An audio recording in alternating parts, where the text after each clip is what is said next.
من بين مظاهر الشرك الطيرة. قال عليه الصلاة والسلام: الطيرة شرك.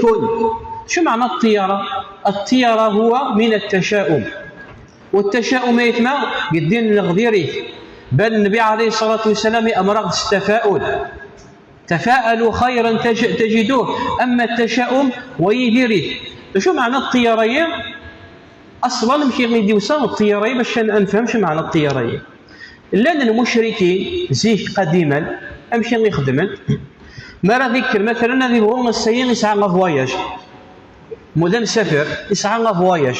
طيارة سميت بالطيارة نسبة إلى الطائرة. يسعى فواياج يسعى السفر. الغيب يفعل من أنا قرب بها. داش راه كيطرون عزاز يفعل من أنا قرب بها. ولكن داش راه يخدم أدي دمايطيت أسي سرح.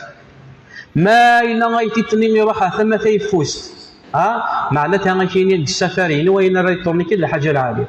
ما إلا غايتيتني غادي يروح ثم فازلمات أدي جبع الباجاج ناس السيني غاسيو تفاغرا باسكي واشو كان شتاد التشاؤم يروح ثم فازلمات.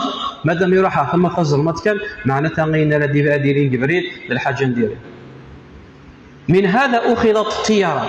ولهذا منها في الناس النبي عليه الصلاة والسلام ما كاينش قال وقتنا العاصر المعاصر قال وقتنا دا شو الطيارة مشي تسيلي الطيارة هو نوع من التشاؤم بالإنسان.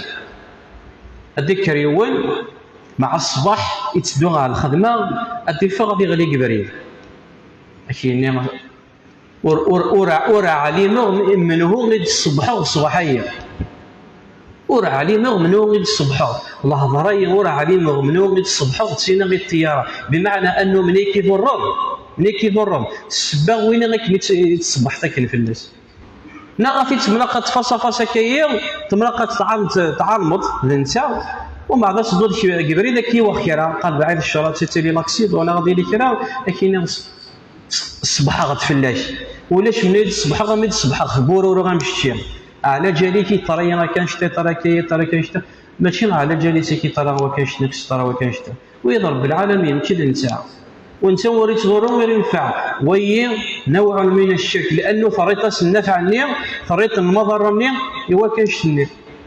فالنبي عليه الصلاة والسلام يحضر بالطيارية فقال النبي عليه الصلاة والسلام: الطيارة شرك.